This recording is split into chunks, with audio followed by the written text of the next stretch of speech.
नमस्कार दोस्तों, जय हिंद, जय श्री राम, वंदे मातरम। दोस्तों, मैं ललित पुनेरा एक और बात के YouTube चैनल पर आपका स्वागत है। कैसे हैं आप लोग? बढ़िया होंगे? अच्छी बात है। दोस्तों, आज की वीडियो में मैं चर्चा करने जा रहा हूँ वर्ष 2014 में लोकसभा निर्वाचन के दौरान श्री नरेंद्र भाई दामोदर दास मोदी जी का एक स्लोगन बहुत प्रसिद्ध हुआ था और चर्चा में रहा था, अच्छे दिन आएंगे। तो इसी बात की आज चर्चा करने जा रहा हूँ। अच्छे दिन आएंगे नहीं, अब अच्छे दिन आ चुके हैं।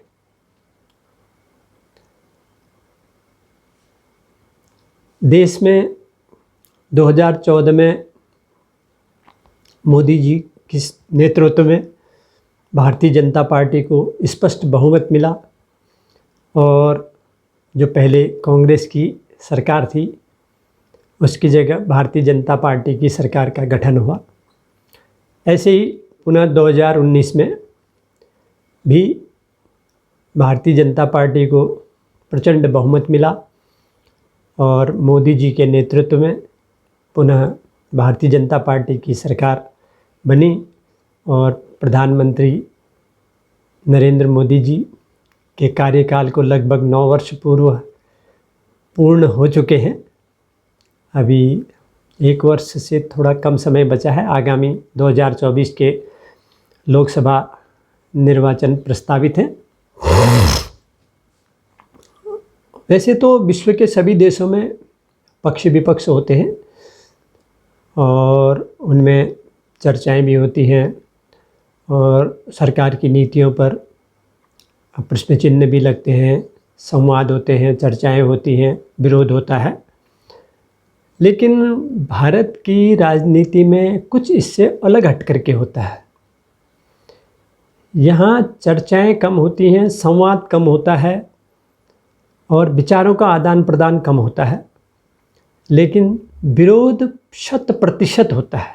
चाहे वो विरोध करने लायक मुद्दा हो या न हो, विरोध करने लायक बात हो या न हो, लेकिन विरोध जरूर किया जाता है, जबकि ऐसा नहीं होना चाहिए।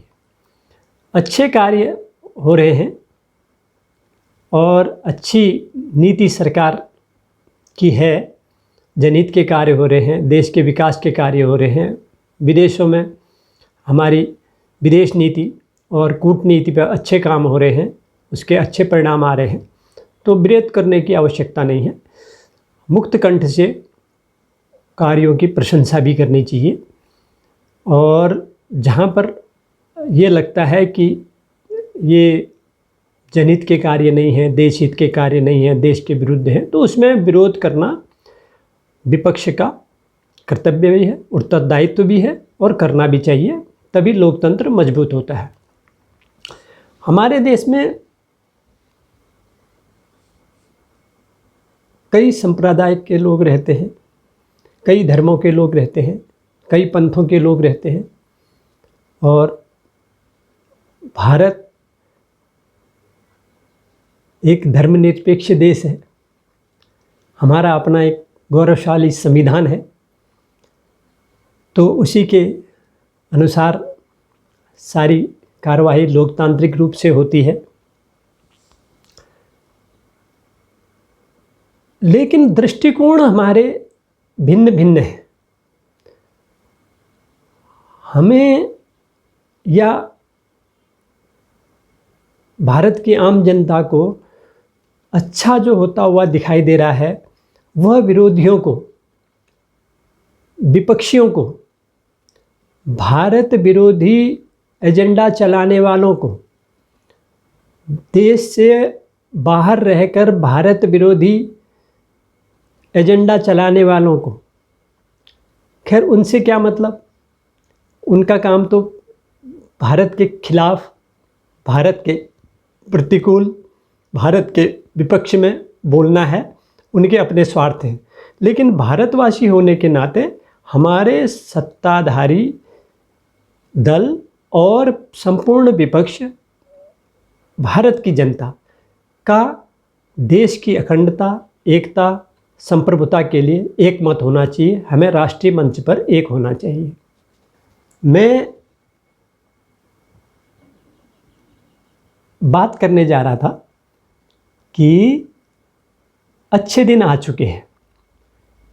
पिछले 9 वर्षों में केंद्र की बीजेपी सरकार, नरेंद्र मोदी जी की सरकार ने जो सराहनीय कार्य किए हैं, उनमें से कुछ मुख्य कार्यों पर मैं प्रकाश डालता हूँ। नंबर 1 है जम्मू कश्मीर से धारा 370 और आर्टिकल 35A का हटाना। 3 तलाक निरोधक कानून को अस्तित्व में लाकर मुस्लिम महिलाओं के हित के लिए एक प्रभावशाली कार्य करना। अयोध्या में भव्य राम मंदिर का निर्माण। काशी विश्वनाथ कॉरिडोर का निर्माण।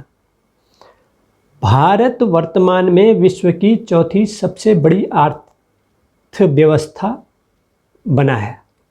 कोविड काल में भारत सरकार द्वारा अपने नागरिकों का वैक्सीनेशन करते हुए विदेशों को भी मानवता के तौर पर और अपनी विदेश नीति के तहत मुफ्त वैक्सीन उपलब्ध कराई। बालाकोट जो पाकिस्तान में है, वहाँ पर एयर स्ट्राइक, सर्जिकल स्ट्राइक कराकर वहाँ के आतंकी ट्रेनिंग सेंटरों को नेस्तनाबूद करना, उनको ध्वस्त करना और पाकिस्तान को एक कड़ा जवाब देना। और एयर स्ट्राइक के दौरान भारतीय विंग कमांडर श्री वर्धमान अभिनंदन, जो गलती से पाकिस्तानी सीमा में चले गए थे और जिन्हें पाकिस्तान की सेना ने गिरफ्तार कर लिया था, 48 घंटे के अंदर बिना शर्त उनकी सकुशल देश वापसी कराना। रूस यूक्रेन युद्ध हो या सूडान का गृह युद्ध, वहाँ पर फंसे हुए भारतीयों की सकुशल घर वापसी अभियान चलाकर प्राथमिकता के आधार पर आज भारत G20 देशों के समूह का प्रतिनिधित्व कर रहा है, उसकी अध्यक्षता कर रहा है। बड़े गर्व और सम्मान की बात है। भ्रष्टाचारी नेताओं और अधिकारियों को चिन्हित कर उनके खिलाफ जांच कर उन्हें सलाखों के पीछे पहुंचाना और उन्हें सजा दिलाने का काम हुआ है। गुंडे, बदमाश, माफिया और आतंकवादियों को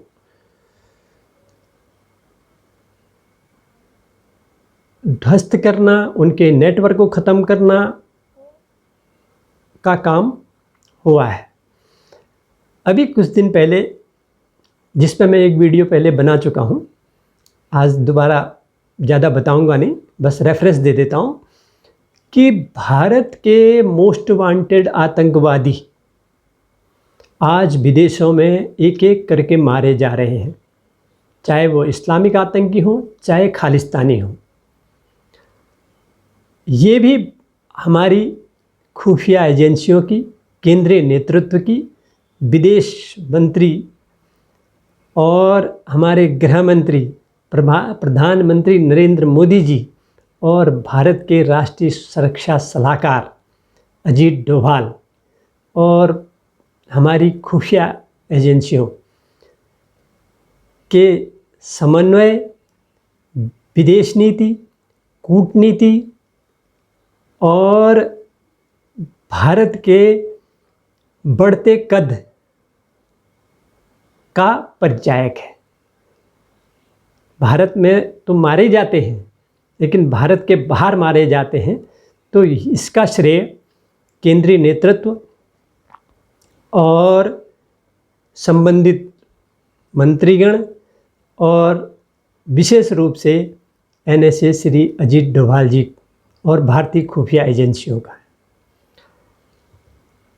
सड़क, रेल, वायुमार्ग का विकास, नए एक्सप्रेसवे, नई रेलवे लाइनें और वायु यात्रा के लिए सुविधाएं केंद्र सरकार द्वारा जुटाई गई है।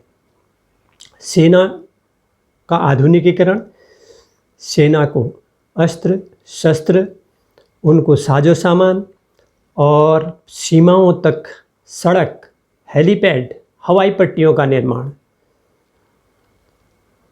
इसके अतिरिक्त उज्ज्वला योजना, जिसमें गरीब महिलाओं को निःशुल्क गैस के कनेक्शन, गैस सिलेंडर, प्रधानमंत्री आवास योजना, गरीबों निर्धनों को आवास बना करके देना।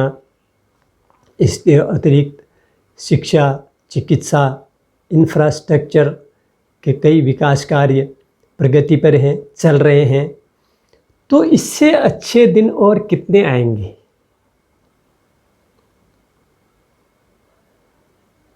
अच्छे दिन उनके कभी नहीं आएंगे जिनकी दुकान बंद हो रही है। भ्रष्टाचार की दुकान, जाति की राजनीति की दुकान, तुष्टीकरण की राजनीति की दुकान और जो राष्ट्र विरोधी गैंगों के सुर में सुर मिलाते हैं, देश विरोधी गैंगों के सुर में सुर मिलाते हैं और भारत के खिलाफ देश विरोधी एजेंडा चलाते हैं, उनके अच्छे दिन नहीं आएंगे। इसलिए उन्हें वो पूछते रहते हैं सबसे, और कहीं भी आप मिलिए कब आएंगे अच्छे दिन, कब आएंगे अच्छे, उन्हें पता ही नहीं चल रहा है अच्छे दिन आ गए हैं। इतना सब कुछ हो रहा है, ये अच्छे दिन की पहचान तो है, और इससे अच्छे दिन कितने आएंगे? खाली टमाटर, प्याज, आलू सस्ता हो के अच्छे दिन आएंगे? आज भारत के प्रधानमंत्री अमेरिका की स्टेट विजिट पर है। मिस्र, जिसे इजिप्ट कहते हैं, वहाँ पहुँचे हैं। वहाँ के राष्ट्रपति ने उन्हें अपने देश के सर्वोच्च नागरिक सम्मान ऑर्डर ऑफ द नील से सम्मानित किया है। लगभग 6 मुस्लिम देशों ने हमारे प्रधानमंत्री को अपने देश के सर्वोच्च नागरिक सम्मान से सम्मानित किया है। इससे ज़्यादा और कितने अच्छे दिन आएंगे? इसलिए जो ये कह रहे हैं ना कि अच्छे दिन कब आएंगे, उनसे कह रहा हूँ कि अच्छे दिन आ चुके हैं, बस आपको दृष्टिकोण बदलना है। हमारे शास्त्रों में एक बात लिखी है ना, जाकी रही भावना जैसी प्रभु मूरत देखी तिन तैसी। जिनके मन में जैसे भाव होंगे उन्हें प्रभु की मूरत वैसी ही दिखाई देगी। जब कृष्ण भगवान ने अपना विराट रूप दिखाया था तो जो उनके श्रद्धालु थे, जो भक्त थे, उन्हें वो कुछ और ही दिख रहे थे, और जो क्रोधी, ईर्ष्यालु, विरोधी थे, उन्हें उनमें काल नज़र आ रहा था। तो इस वीडियो को बनाने का तात्पर्य, मतलब सार मेरा ये है कि